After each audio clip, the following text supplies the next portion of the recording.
Greetings, night owls and brave listeners. Today we're going to dive into something dark. Something that shouldn't be spoken out loud. But hey, you came here to scare. So here we go. The long walk out. The echo of my footsteps up the wet concrete ramp was the only thing that tethered me to the world as I left the rain-washed city behind. I told myself it was just exhaustion that made each step sound like it belonged to someone else, that the tall glass and steel facade of St. Agnes Memorial only looked warped because of the water pooling in the streetlights below. There had always been something off about hospitals. Maybe it was the eternal humming, clocks that never matched my watch, and the faint taste of disinfectant that seeped into my mouth as soon as I entered. But tonight, it all felt wound a notch tighter, stitched up in some invisible, expectant way. I was here for Helen, my little sister. Not so little, really. She was 18, newly legal, newly a disaster, and apparently newly suicidal. That's what I was told at 2:11 a.m. when her friend Rachel called, her voice high and bright and terrified. She hurt herself, Ava. The ambulance is taking her. Please, can you? So here I was after 2 days of sitting by her bedside as she slept under blue hospital sheets, visited by nurses who moved too quietly, orderlies who lingered in doorways, doctors who looked through me like I was just another bit of shadow collecting in Helen's cornered room. But tonight, the trays rattled over linoleum like dice against a coffin lid. Chairs squeaked where no one sat. At intake, a man with a thin, constipated smile took my name and handed me a visitor's badge. His hand felt damp against mine. "She'll be ready soon," he said. I nodded, chewed gum to fight the tang of vomit in the air. I'd been waiting for this moment all week, for someone to say, "You can take her home." For things to go back to normal, Helen rolling her eyes about my music taste, roasting instant noodles at 2 a.m., our lives spooling out again through the jumble of daily nothingness. But the waiting room felt wrong. The lights overhead glared a sick pale green. Another visitor, a wiry man in a blood-red windbreaker, glanced my way with forced cheer. "Late night for you too, huh?" I made a vague noise.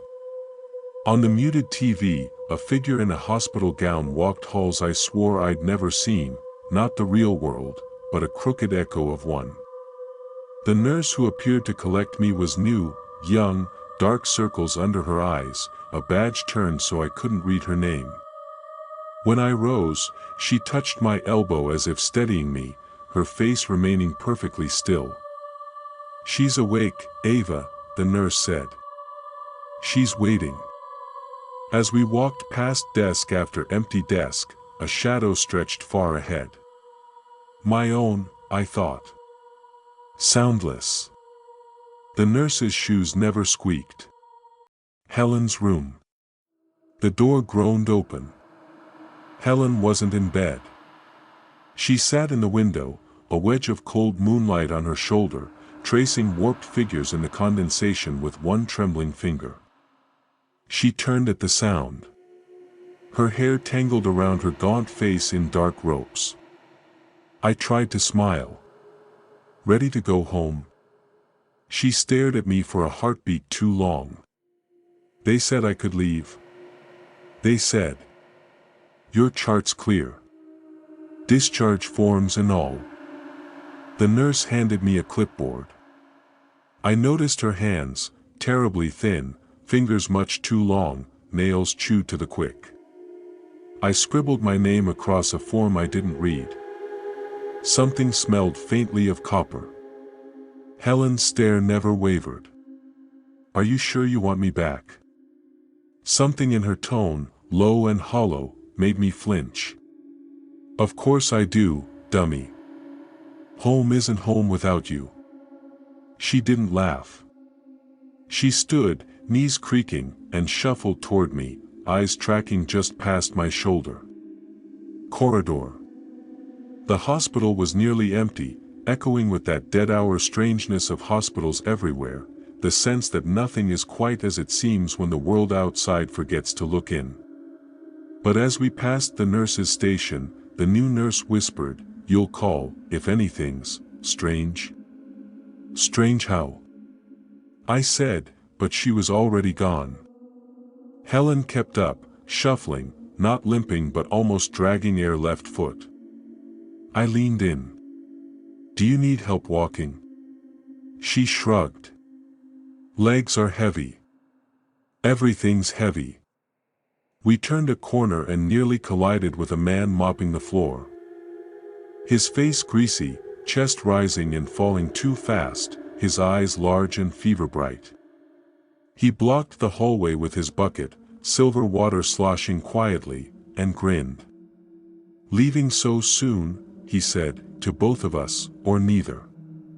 Some folks never go home, you know. Get used to the hum. The hum gets into your bones." Helen faltered. I guided her past him, my skin prickling as if cold hands were settling on my back. As we moved deeper, the doors grew further apart, the lights more intermittent. My phone complained of 0 bars. "This isn't the way we came in," I said, frowning at the unfamiliar stains trailing the handrails. Helen hummed.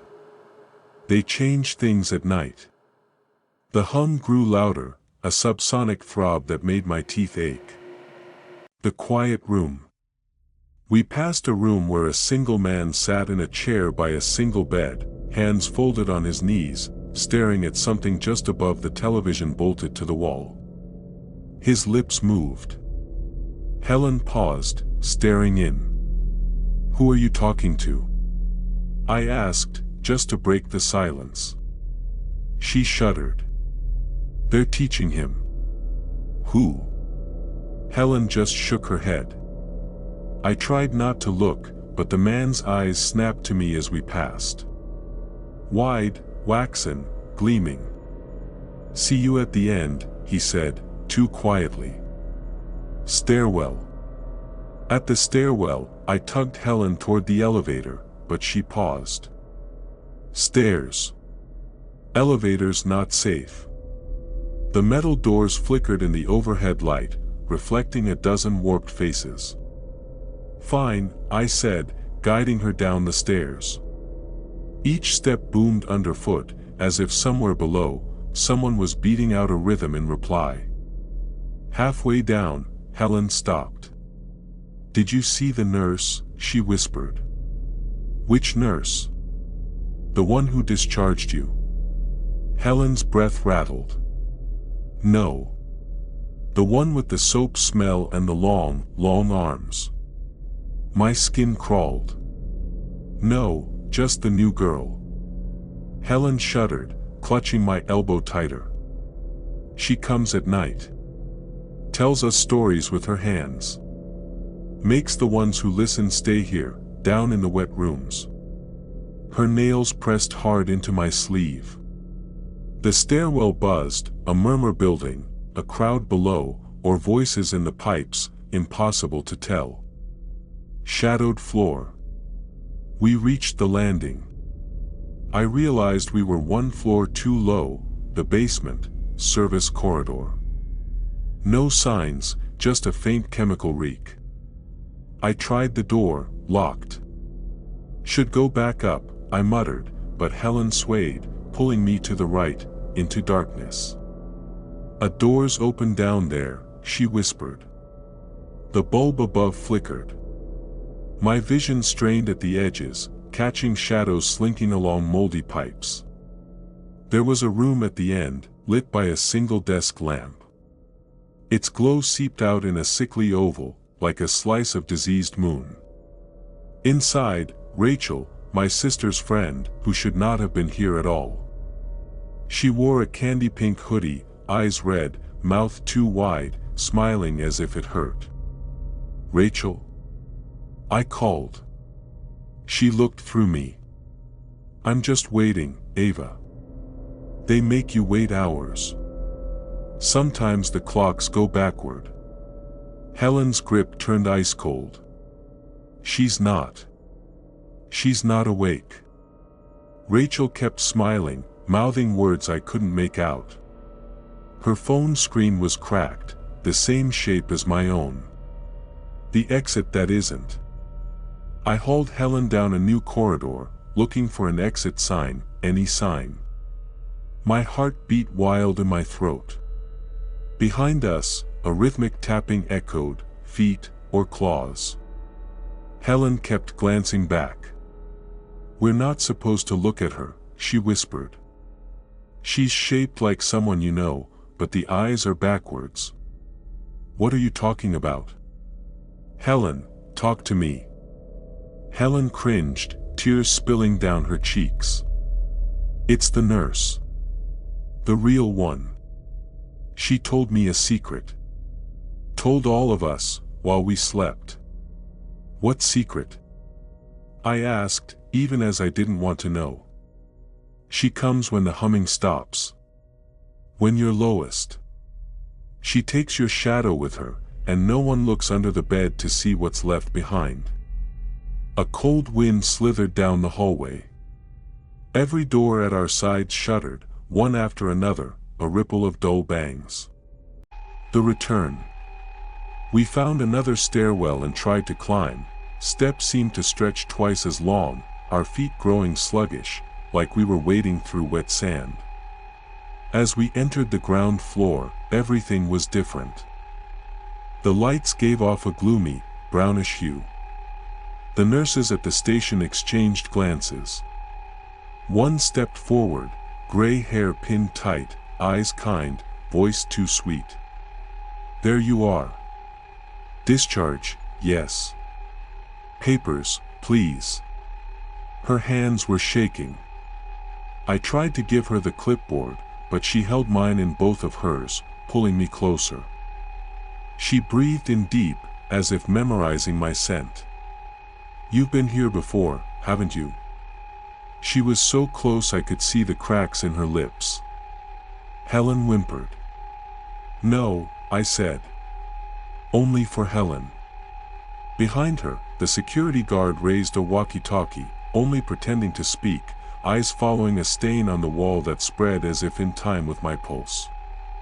"We all come back," the nurse whispered, her fingers spidering up my arm, impossibly cold. Helen screamed. Revelation. Something was wrong with the voices around us. Their mouths moved in time with one another, a chorus of friendly faces, two smooth greetings, their laughter synced and hollow, as if they'd all been taught the same joke. Helen pulled herself free, scrambling behind me. Her eyes were too wide. "Do you see it yet?" "See what?" Her mouth opened. But the humming stopped. With it, the world changed. I realized the people at the desk, even the few visitors huddled in the corner, their faces thick with shadow, had no reflection in the polished floor tiles. Only their voices remained. In the sudden hush, the colors bled from the room, yellowed green, then gray. Only Helen's hand in mine felt real, clammy, fragile, human. Our own reflections flickered in the broad glass. Then, just for a heartbeat, I saw three forms. Me, Helen, and a figure behind us, impossibly tall, hands folded around a nurse's badge, face too blank. Helen whimpered, she found us. The endless exit. We broke for the front doors, but every step lengthened the foyer. The exit receded into the distant night, rain drumming the glass, and our shadows pooled black and sticky beneath us. The nurse at the station was gone. But at the far end, Rachel waited, her face now calm, eyes closed, muttering, "They never let us leave until we're empty." Helen slowed, trembling. "We're not getting out, Ava." "Yes, we are." I screamed, even as the world shivered, my words falling flat. Helen's shadow wasn't attached to her feet anymore. It trailed from her outstretched hand, crawling toward the dark nurse standing by the door, arms too long, gloved hands outstretched. The humming returned, an agony pressing my skull, a taste of battery acid under my tongue. Epilogue, a shattering. Somewhere, a voice recited numbers, like a patient ID, over and over. The hospital lights burned too bright, like sunrise in a dream as the window glass fractured along the same line as Rachel's phone. Helen let go of me, a small gasp, and staggered toward the nurse. "Don't!" I cried, but Helen just smiled, a knowing, utterly peaceful smile I'd never seen. The nurse took her hand, and the humming stopped. The world rushed in, color returning in a tidal wave of nausea.